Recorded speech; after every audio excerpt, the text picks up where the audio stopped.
इस video lecture में हम step unit number 7 physical optics के क्वेश्चंस को डिस्कस करेंगे।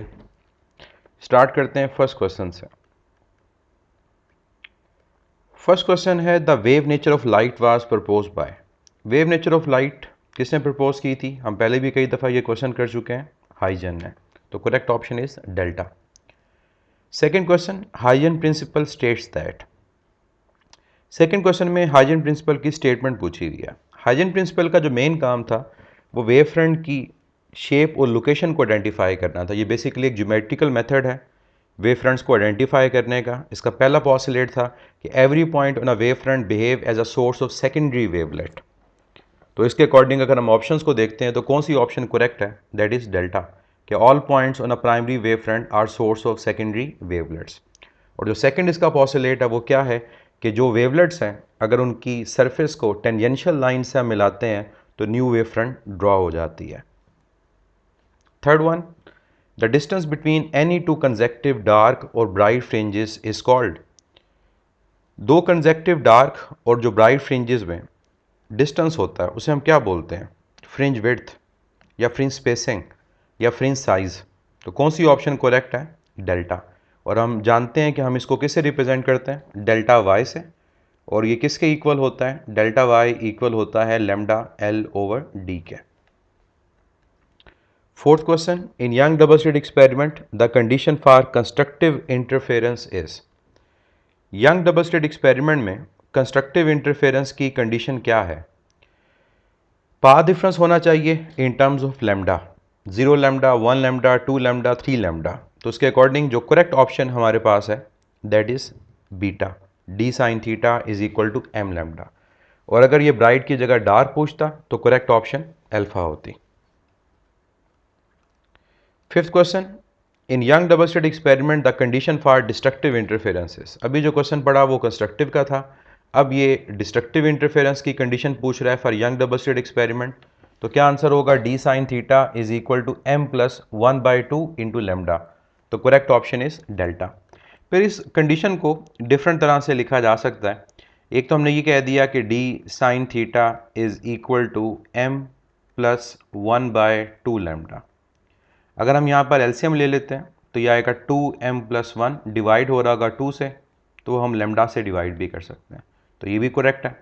और इवन इसको अगर हम यूँ लिख देते हैं 2m plus 1 divide by 2 into lambda, तो ये भी करेक्ट है। Question number 6, in Young double slit experiment fringe spacing is equal to, ऊपर बता चुका हूँ कि फ्रिंज स्पेसिंग का फार्मूला क्या होता है? Lambda L over D. तो क्या आंसर है इसका? बीटा। और फ्रिंज स्पेसिंग के अलावा इसको फ्रिंज सेपरेशन, फ्रिंज साइज भी कहा जाता है।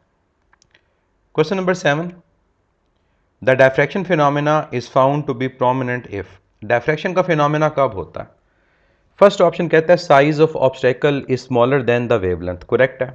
सेकंड कहता है wavelength of light is greater than the size of slit. एक ही बात है कि जब ऑब्स्टेकल्स का साइज स्मॉलर होगा तो वेवलेंथ लाइट की ग्रेटर होगी। चार्ली कहता है size of slit is smaller than the wavelength. Size of obstacle भी स्मॉल होना चाहिए वेवलेंथ से, साइज ऑफ स्लिट भी। तो सारी ऑप्शंस करेक्ट हैं, आंसर क्या होगा? Delta. Question number 8, diffraction is a special type of. Diffraction क्या है यार? देखिएगा डायफ्रैक्शन भी सुपर पोजिशन ऑफ वेव है, तो मीन्स ये क्या है? इंटरफेरेंस। क्योंकि जब वेव स्प्रेड करती है तो वेव फ्रंट्स आपस में सुपरपोज करती हैं, जिनकी वजह से डायफ्रैक्शन पैटर्न प्रोड्यूस होता है। Question number 9, the appearance of colour in thin film is due to. जो थिन फिल्म इंटरफेरेंस है उसमें कलर्स क्यों अपीयर होते हैं? ये पास पेपर में भी क्वेश्चन आ चुका है। रीजन होती है इंटरफेरेंस ऑफ लाइट, और ये कौन सी लाइट होती है? White light. तो correct option Charlie. Question number 10, Newton rings are form due to. Newton rings क्यों प्रोड्यूस होती हैं? न्यूटन रिंग की जो फॉर्मेशन है ये भी एक्सप्लेन करता है वेव नेचर ऑफ लाइट को, और किस फिनोमिना के थ्रू? Interference of light. और यहाँ पर भी थिन फिल्म क्रिएट होती है between plano convex lens and glass slab, जहाँ पर लाइट के वेव फ्रंट्स का एम्पलीट्यूड डिवाइड होता है, और हमारे पास एम्पलीट्यूड डिवाइड होने से इंटरफेरेंस प्रोड्यूस होती है। Question number 11, when Newton rings interference is seen from above bye means of reflected light the central spot is.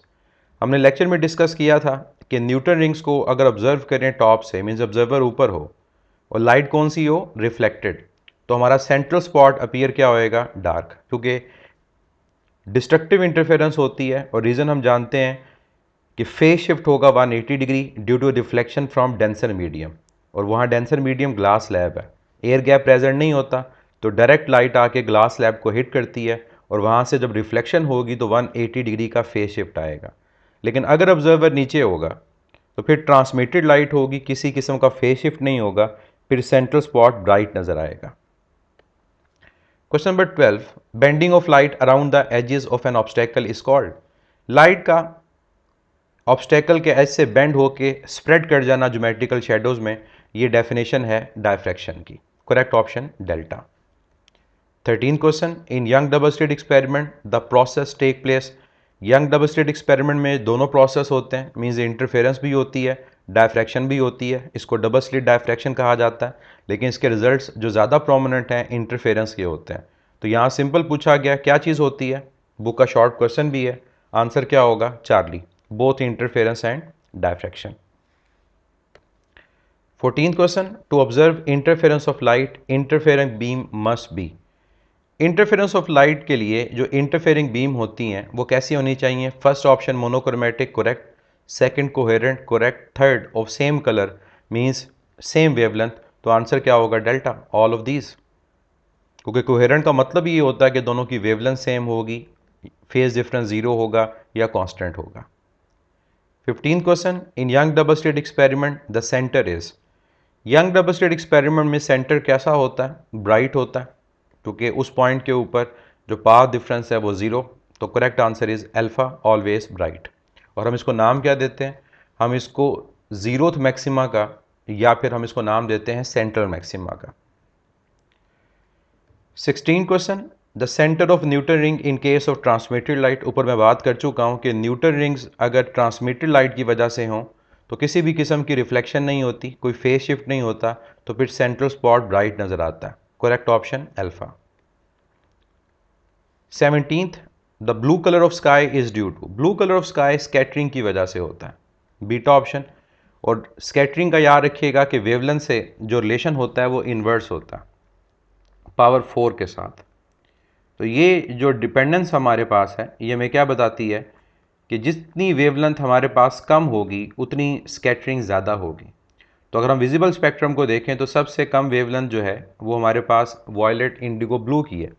Violet Indigo के लिए हमारी आई सेंसिटिव नहीं होती, हमें ब्लू कलर नज़र आता है, तो इस वजह से वेवलेंथ कम, उतनी ज़्यादा स्कैटरिंग। तो ये रीज़न है कि जो स्काई का कलर है वो ब्लू नज़र आता है। 18th, the diffraction pattern is obtained using a beam of red light. If red light is replaced by blue light then.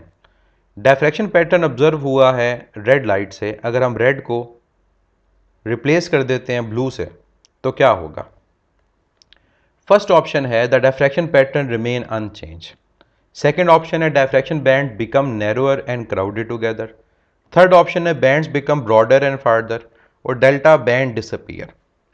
सबसे पहले तो हमें यह आइडिया होना चाहिए कि जब हम रेड को ब्लू से रिप्लेस करेंगे तो क्या चेंज आया।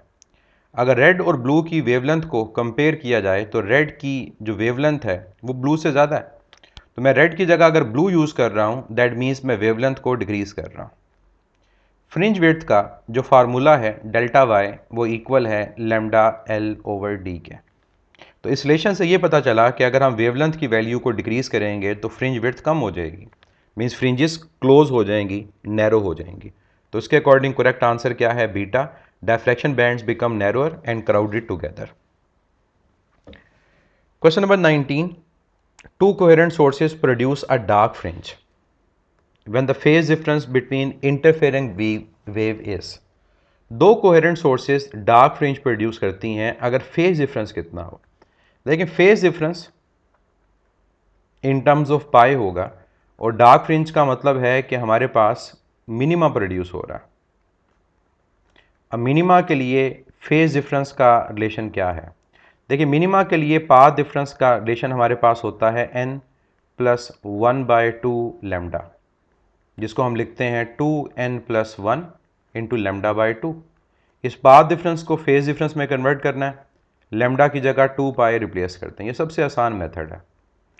अब लेमडा की जगह 2 पाई जब रिप्लेस करेंगे 2 से कैंसिल होगा तो रिलेशन आ जाएगा 2n+1 इंटू पाई। n की वैल्यू हम जानते हैं होल नंबर्स होते हैं। अगर मैं यहाँ होल नंबर्स को पुट करता हूँ तो मेरे पास सीरीज़ क्या बनेगी, 0 पुट करने से पाई, 1 पुट करने से 3 पाई, 2 पुट करने से 5 पाई, 3 पुट करने से 7 pi and so on. Means pi के साथ अगर हमारे पास नंबर्स कैसे हों, ऑड, तो डार्क फ्रिंज प्रोड्यूस होगी। तो इस कंडीशन के अकॉर्डिंग अगर हम आंसर को देखें तो हमारे पास आंसर क्या बनेगा, अल्फा 2n-2। अगर मैं यहाँ पर n की वैल्यू 1 2 3 पुट करता हूँ तो 1 पुट करने से 2 - 2 0, ऑप्शन इनकरेक्ट है। बीटा चार्ली में n पाई, n कोई भी वैल्यू नहीं हो सकती, चार्ली भी नहीं। तो डेल्टा को चेक करते हैं, डेल्टा में n की जगह अगर 1 पुट करेंगे तो 2 - 1 1 पाई आएगा, n की जगह 2 पुट करेंगे तो 4 - 1 3 पाई आएगा, 3 पुट करेंगे 6 - 1 5 पाई आएगा। तो मीन्स 2n+1 पाई के साथ जो नंबर हैं वो क्या हैं, होल नंबर्स। मैं यहाँ पर नंबर मिस कर गया 2। तो होल नंबर्स अगर हमारे पास होंगे तो फिर 2n+y, और अगर हम नंबर सिर्फ कौन से यूज़ करेंगे, नेचुरल, तो फिर 2n-y। तो दोनों करेक्ट हैं, आंसर क्या है, डेल्टा। मेन चीज़ आपने ये देखनी है कि क्या वैल्यू पुट करें तो ये सीरीज डेवलप हो जाए। Question number 20, in Young double slit experiment the distance between slit is gradually increase, the width of the fringe. Question number 20 में कहता है कि यंग डबल स्लिट एक्सपेरिमेंट में अगर स्लिट्स के दरमियान डिस्टेंस को बढ़ाया जाए तो फ्रिंज विड्थ पर क्या इफेक्ट होगा। देखिए, फ्रिंज विड्थ का जो फार्मूला है डेल्टा वाई वो है लेमडा L/D। अगर मैं स्लिट डिस्टेंस को बढ़ाऊंगा तो फ्रिंज विड्थ कम हो जाएगी। तो करेक्ट ऑप्शन क्या है, Charlie, decreases. 21 question, the image of the tip of a needle is never sharp because of. जो टिप है नीडल की वो शार्प क्यों नहीं होती, क्योंकि शार्प एजेस से लाइट बेंड हो जाती है, लाइट बेंड होके स्प्रेड हो जाती है, जिस वजह से हमें शार्प एजेस एग्जैक्टली शार्प दिखाई नहीं देते, और ये फिनोमेना क्या है, diffraction of light. 22, when interference of light take place, जब इंटरफेरेंस होती है तो क्या होता है। ऑप्शंस क्या है, energy is created at position of maxima, incorrect है। Energy is destroyed at position of minima, incorrect है, क्योंकि एनर्जी कंजर्व रहती है लेकिन डिस्ट्रीब्यूट हो जाती है इवनली, यूनिफॉर्मली। चार्ली कहता है energy is neither created nor destroyed but it is merely redistributed. ये करेक्ट है कि एनर्जी मैक्सिमा और मिनिमा में डिस्ट्रीब्यूट हो जाती है। 23, in the apparatus of Newton ring, if the apparatus of Newton ring is moved from air to water, the ring spacing, अगर Newton ring के ऑपरेटर्स को हम एयर से वाटर में शिफ्ट करें तो हमारे पास जो रिंग स्पेसिंग है, बेसिकली जो फ्रिंज विड्थ है, उस पर क्या फ़र्क पड़ेगा। देखें, हमारे पास जब एयर से वाटर में शिफ्ट होते हैं तो क्या चीज़ चेंज होती है, वेवलेंथ। तो एयर से वाटर में शिफ्ट होने का मतलब होगा कि हमारी जो वेवलेंथ होगी वो क्या कर जाएगी, डिक्रीज कर जाएगी। और फ्रिंज विड्थ का जो रिलेशन है उसका वेवलेंथ के साथ रिलेशन क्या है, डायरेक्ट। इसका मतलब ये हुआ कि वेवलेंथ अगर डिक्रीज होगी तो फ्रिंज विड्थ कम हो जाएगी, तो मीन्स रिंग्स क्लोज हो जाएंगी, तो रिंग के दरमियान डिस्टेंस कम हो जाएगा। तो आंसर क्या है, Charlie. In Young double slit experiment the process under observation is, Young double slit experiment में जो प्रोसेस अंडर ऑब्जर्वेशन होता है वो कौन सा होता है, इंटरफेरेंस। तो आंसर क्या है, alpha.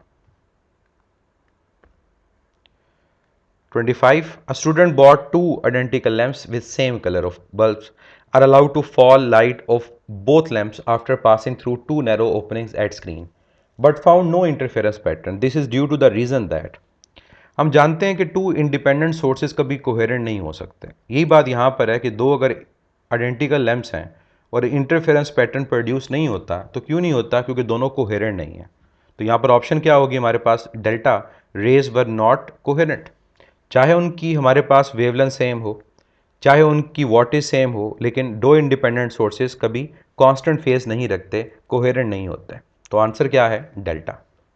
26, in young double slit experiment the center is always maxima, its order is, ये ऊपर मैं बता चुका हूँ कि यंग डबल स्लिट एक्सपेरिमेंट में जो सेंट्रल मैक्सिमा होता है उसको क्या बोलते हैं, जीरोथ ऑर्डर मैक्सिमा। तो आंसर क्या है इसका, Charlie. 27, as we know that the relation for distance of any minima from center is written as ym is equal to m plus 1 by 2 lambda l over d. To find the closest minima to center v, question 27 में कहता है कि distance minima का centre से find करने का ये relation है m plus 1 by 2 into lambda L over D.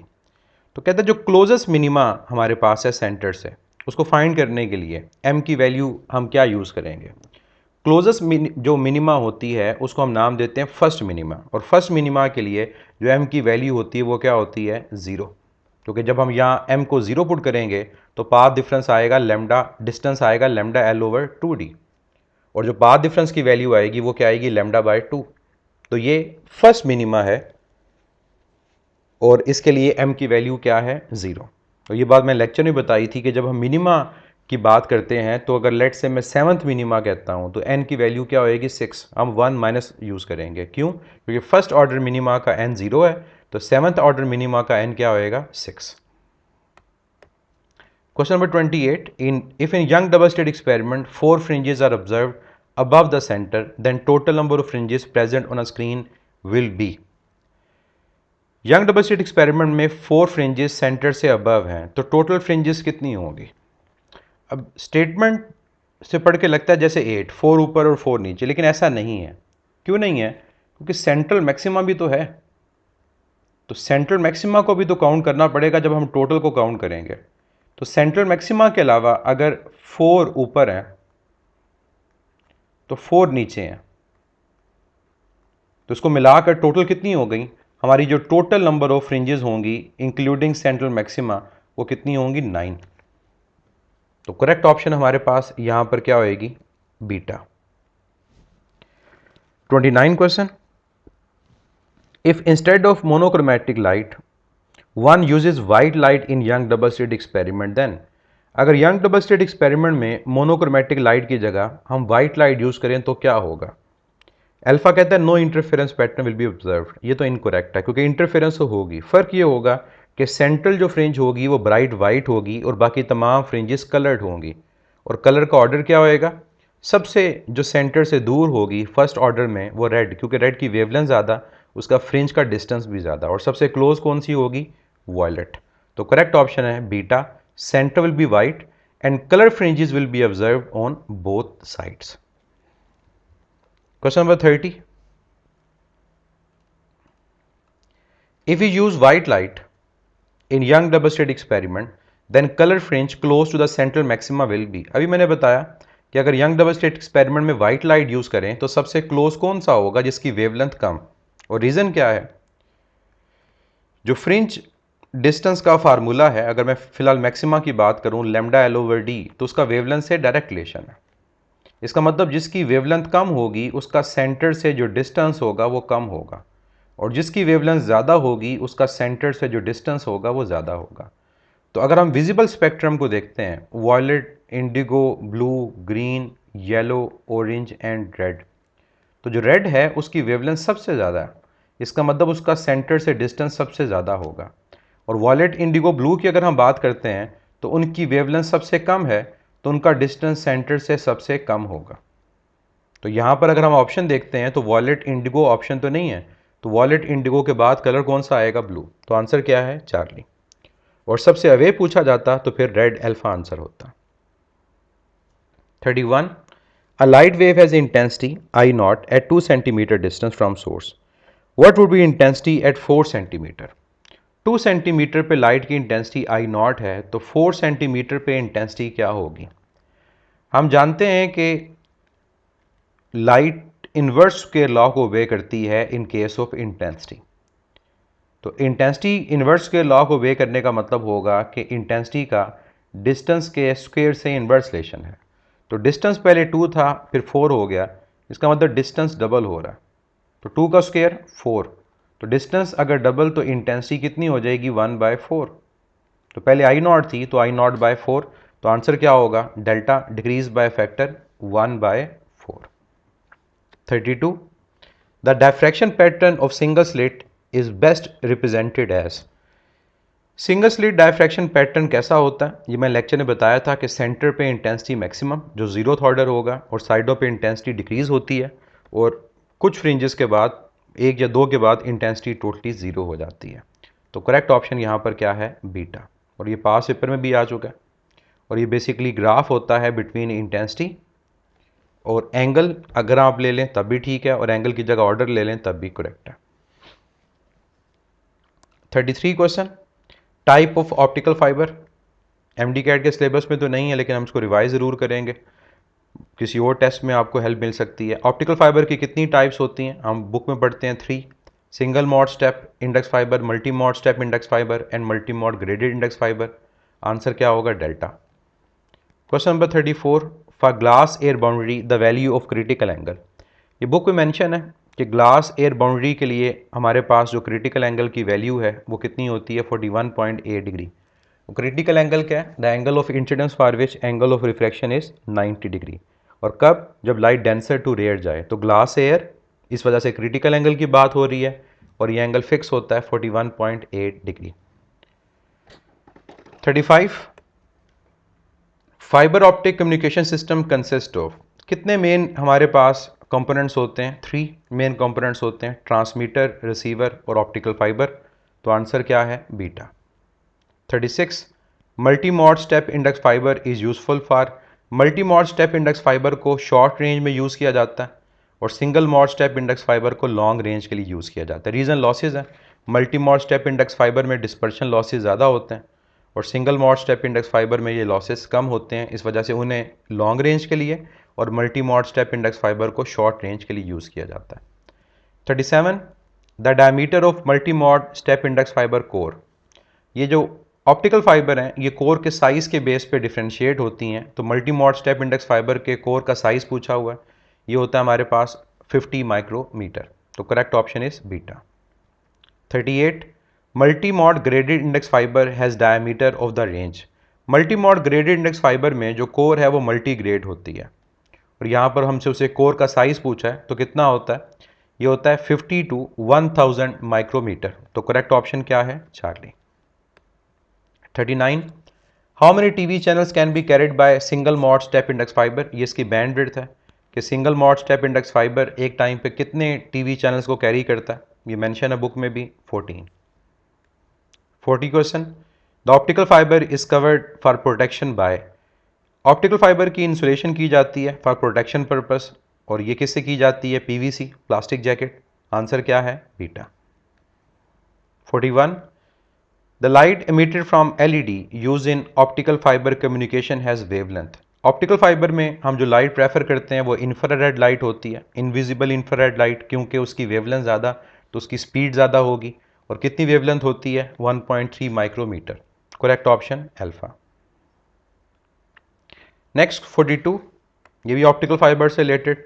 Digital modulation is expressed in. Digital modulation को हम किस में एक्सप्रेस करते हैं, तो यहाँ पर मेंशन करता है मेगा बिट्स, टेरा बिट्स, बिट्स बेसिकली बिट्स में, चाहे वो मेगा हो या टेरा हो। तो इसका आंसर क्या होगा, डेल्टा। बाइनरी कोड्स होते हैं। Next 34, the light signal must be regenerated by a device which is called. Losses को ओवरकम करने के लिए खास डिस्टेंस के बाद रिपीटर्स को लगाया जाता है सिग्नल को रिफ्रेश करने के लिए। डिस्टेंस 30 किलोमीटर होता है जो ओल्ड हमारे पास सिस्टम थे और अब ये डिस्टेंस जो होता है दो रिपीटर्स के दरमियान 100 किलोमीटर होता है। Correct option delta. 44, with a step index fibre the overall time difference may be about. Step index fibre में लॉसेस कम होते हैं और ये टाइम डिफरेंस को कितना रिड्यूस कर देता है, 33 नैनोसेकंड पर kilometre. Answer is delta. 45, using a graded index fibre the time difference is reduce to. Graded index fibre को जब हम यूज़ करते हैं तो हमारा जो टाइम डिफरेंस है वो कितना रिड्यूस हो जाता है। करेक्ट ऑप्शन इसकी है कि पहले 33 नैनोसेकंड पर किलोमीटर होता है और अब ये रिड्यूस होकर सिर्फ 1 नैनोसेकंड पर किलोमीटर रह जाता है। 46, total internal reflection can take place when light move from denser to rare. तो डेंसर टू रेयर का मतलब है कोर टू क्लेडिंग। तो यहाँ पर ऑप्शन हमारा अल्फा कहता है ग्लास टू एयर। अब यहाँ पर भी डेंसर टू रेयर है बीटा कहता है ग्लास टू वाटर, यहाँ भी डेंसर टू रेयर है। चार्ली में कहता है ए टू ग्लास, ये रेयर टू डेंसर है, तो अल्फा बीटा सिर्फ करेक्ट है, आंसर क्या होगा delta. Question number 47, the refractive index of material is 1.5, the speed of light in this medium is. Refractive index का फार्मूला होता है speed of light in vacuum to speed of light in medium. तो medium में speed अगर चाहिए तो speed of light को refractive index से डिवाइड कर दें। Speed of light 3 10⁸, refractive index 1.5, ये 2 आ जाएगा, तो स्पीड कितनी आएगी 2 10⁸ मीटर पर सेकेंड। तो correct option Charlie. 48, in monomode step index fibre which power loss is not possible. Monomode mean single mode step index fibre में कौन सा लॉस नहीं होता, ये सवाल हमसे पूछा गया। हमें पता है कि मोनोमोड या सिंगल मोड के अंदर हम मोनोक्रोमेटिक लाइट को यूज़ करते हैं, तो डिस्पर्शन लॉस वहाँ पॉसिबल नहीं है, answer alpha. 49, which of the following is relation for refractive index. Refractive index का कौन सा रिलेशन है, alpha c/v, speed of light in vacuum to speed of light in medium, alpha correct है। और B Charlie में कहता है wavelength की रेशो, ये भी करेक्ट है, क्योंकि मीडियम चेंज होगा तो स्पीड चेंज के अलावा वेवलेंथ चेंज होगी। बीटा कहता है real depth over apparent depth, ये भी करेक्ट है, तो आंसर क्या है डेल्टा, ऑल ऑफ दीज। 50 क्वेश्चन, when light enter into a denser medium then. जब लाइट डेंसर मीडियम में एंटर होती है तो क्या होता है, अल्फा कहता है स्पीड डिक्रीजेस, करेक्ट है। फ्रीक्वेंसी रिमेन सेम, बीटा भी करेक्ट है। वेवलेंथ डिक्रीजेस, डेंसर में जाकर ट्रांसफर वेव यानी लाइट की स्पीड कम होगी तो वेवलेंथ भी कम होगी, v=f लैम्डा, डायरेक्ट रिलेशन है, तो आंसर क्या है डेल्टा, ऑल ऑफ दीज। तो ये बात हम लेक्चर में भी कर चुके हैं कि जब मीडियम चेंज होता है तो चाहे वेव हमारे पास लॉन्गिट्यूडनल हो या ट्रांसफ़र हो, फ्रीक्वेंसी सेम रहती है। मेन डिफरेंस आता है कि लॉन्गिट्यूडनल वेव जैसे साउंड डेंसर में जाकर उसकी स्पीड वेवलेंथ बढ़ जाती है, और लाइट की डेंसर मीडियम में जाकर स्पीड और वेवलेंथ कम हो जाती है।